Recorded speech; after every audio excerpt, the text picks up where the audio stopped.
આ ગોવાળો બહુ ભણેલા નહોતા, આ ગોવાળો બહુ ગરીબ છે.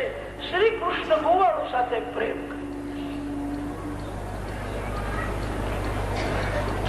શ્રી કૃષ્ણનો મિત્ર પ્રેમ અલૌકિક છે. પેલો મનસુખો જે હતો તે બહુ દુબળો હતો. એના શરીરના બધા હાડકાઓ દેખાય, બહુ દુબળો છે. મનસુખાના ખભે લાલાએ હાથ રાખ્યો અને મનસુખાને લાલાએ કહ્યું, તું મારો મિત્ર છે, તું મારો મિત્ર ખરો કે? મનસુખો માથું હલાવે, હું તારો મિત્ર છું. લાલાએ મનસુખાને કહ્યું, મારો મિત્ર મારા જેવો તગડો હોવો જોઈએ. આવો દુબળો મિત્ર મને ગમતો નથી. તું મારો મિત્ર છું તો મારા જેવો તગડો કેમ થતો નથી? તગડો થઈ જાય. આવો ગરીબ દુબળો મિત્ર મને ગમે. તો મનસુખો રડવા લાગ્યો. લાલાને કહ્યું કે કનૈયા, તું રાજાનો દીકરો છું, તારી માં તને મલાઈ માખણ બધું ખવડાવતી હશે, તેથી તું તગડો છું. કનૈયા, હું બહુ ગરીબ છું, મેં કોઈ દિવસ માખણ ખાધું. માખણ તો શું, મારી માં મને દૂધ પણ આપતી નથી, બધું વેચવા લઈ જાય છે. મારી માં મને છાશ આપે, હું છાશ પીવું છું. હું તગડો કેવી રીતે થઉં? મને 2-3 મહિના કોઈ રોજ માખણ ખવડાવે તો પછી ધીરે ધીરે હું તારા જેવો તગડો થઈ જાઉં. મેં કોઈ દિવસ માખણ ખાધું જ નથી. મારા જેવા ગરીબને કોણ માખણ?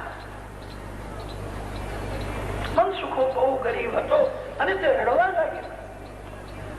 લાલાએ મનસુખાના ખભે હાથ રાખ્યો છે અને મનસુખાને સમજાવે છે, તું રડીશ નહીં, આવતીકાલથી હું તને રોજ માખણ ખવડાવીશ. ત્યારે મનસુખાએ લાલાને પૂછ્યું છે, કનૈયા, તું રોજ મને કેવી રીતે ખવડાવીશ? તું રાજાનો દીકરો છું, મહિનામાં 2 વાર, બહુ તો 3 વાર તું તારા ઘરનું માખણ મને આપે તો ઠીક, પણ તું રોજ આપે તો તારી માને ગુસ્સો આવશે. તું રોજ તારા ઘરનું માખણ મને આપે ને તો તારી માં તને મારશે. લાલાએ કહ્યું, મારા ઘરનું નહીં ખવડાવું, બહારનું કમાવીને જ તને ખવડાવી દઈશ. કે કનૈયા, તને કમાવતા આવડે છે? એ બધું આવડે છે. કનૈયા, તું કેવી રીતે કમાવીશ? લાલાએ કહ્યું, કમાણી કરવી હોય તો આપણે બધા ભેગા થઈને એક સહકારી પેઢી મંડળ ચલાવીએ તો કમાણી બહુ સારી રીતે થાય. હું બધું જાણું છું. જે બાળકો લાલાને પૂછે, કનૈયા, કઈ મંડળ આપણે કરીશું? એક મંડળ કરવું પડશે. જે બાળકો લાલાને પૂછે કે કનૈયા, આપણા મંડળનું નામ શું રાખીએ? લાલાએ વિચાર કરીને કહ્યું છે, બાલ ગોપાલ ચૌર્ય વિદ્યા પ્રચાર મંડળ. ચૌરી વિદ્યા પ્રચાર, ચોરી કરવાની વિદ્યા. ચોરી કરીએ તો લોકો પકડે, આપણને મારે. લાલાએ કહ્યું, મારા ગુરુએ મને એવો મંત્ર શીખવાડ્યો છે, એ મંત્ર બોલતા બોલતા ચોરી કરીએ ને તો કોઈ આપણને જુએ જ નહીં. કદાચ કોઈ પકડે તો પકડવાથી છટકી જવાય એવો મંત્ર જાણું છું. કે કનૈયા, તું મંત્ર જાણે છે? મારા ગુરુએ મને મંત્ર કે કનૈયા, તું તારો મંત્ર અમને નહીં આપે? લાલાએ કહ્યું, બધાને આપીશ, તમે કોઈને આપશો નહીં. કે ના, હું કોઈને નહીં આપું, તું મને મંત્ર આપજો. લાલાએ કાનમાં મંત્ર આપ્યો. કોઈના કે ચોરી કરવા જઈએ ને તો મનમાં કફલમ કફલમ કફલમ એવો મંત્ર બોલવાનો. બાળકોએ લાલાને પૂછ્યું, કનૈયા, કફલમ કફલમ બોલો? કફલમ એ મંત્ર છે? ક્યાં મંત્ર છે? કનૈયા, કફલમ નો શું અર્થ થાય છે? કે અર્થની શી જરૂર છે? કફલ નામના ઋષિ થયા છે. જેટલી વિદ્યા છે, કળા છે, એ બ્રાહ્મણ માંથી જ નીકળી છે. બ્રાહ્મણ જગત ગુરુ કહેવાય. બ્રાહ્મણ બધાનો ગુરુ છે. તો ચોર નો ગુરુ પણ બ્રાહ્મણ છે. જગતમાં જેટલા ચોર છે એ બધા કફલ ઋષિના ચેલા થાય. કફલ નામના ઋષિ થયા છે.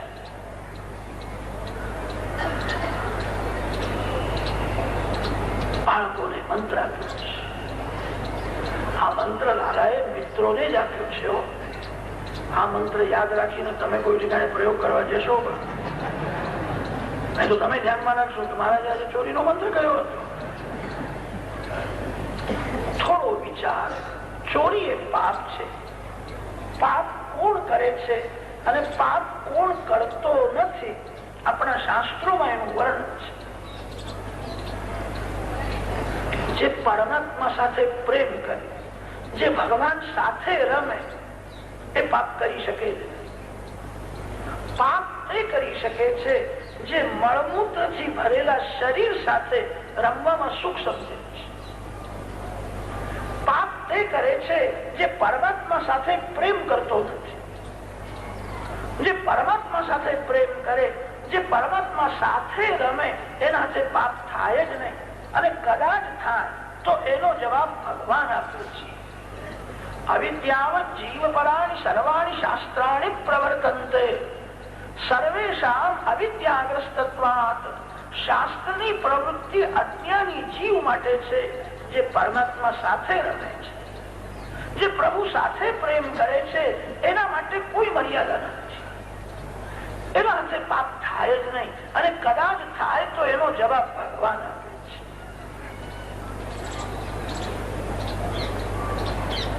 તમારે આ કફલમ મંત્રનો પ્રયોગ કરવાની બહુ ઈચ્છા હોય તો આજથી બાલકૃષ્ણલાલની પ્રેમથી પૂજા કરો, ધ્યાન કરો, પ્રભુના નામનો જપ કરો અને તમારા ભગવાનને એવું કહેજો, મારે તમારી સાથે રમવું છે. હવે કોઈ માનવ સાથે મારે રમવું નથી. મારી એવી ઈચ્છા છે દ્વાપર યુગમાં હવે તમે ગોકુળમાં જયારે પ્રત્યક્ષ પ્રગટ થાવ ત્યારે મારો જન્મ કોઈ ગોવાળના ઘેર થાય, હું તમારી ગોપી બનું, હું તમારો ગોવાળ મિત્ર બનું. આપણે બધા લાલાના ગોવાળ મિત્ર થઈશું અને પછી કપલમ બોલતા ચોરી કરીએ તો જરાય વાંધો નથી. આજે ન થાય. તમે એવી ઈચ્છા તો રાખો મારે બાલકૃષ્ણ સાથે જ રમવું છે, હું લાલાનો મિત્ર બનું. શ્રી કૃષ્ણ જયારે ગોકુળમાં ફરીથી પ્રગટ થશે ત્યારે મારો જન્મ કોઈ ગોવાળ નાખે, મારે પરમાત્મા સાથે રમવું છે. લાલાએ મંડળની સ્થાપના કરી છે. બાળકોએ પૂછ્યું છે, બાળકો લાલાને સમજાવ કહે છે કે કનૈયા બધાની ઈચ્છા છે આ મંડળની સ્થાપના તે કરી તો મંડળનો અધ્યક્ષ અમારો કનૈયો જ થાય. લાલાએ કહ્યું તમારી બધાની ઈચ્છા હોય તો અધ્યક્ષ થવા તૈયાર છે. કનૈયો થયો મંડળનો અધ્યક્ષ. બાળકો લાલાને પૂછે છે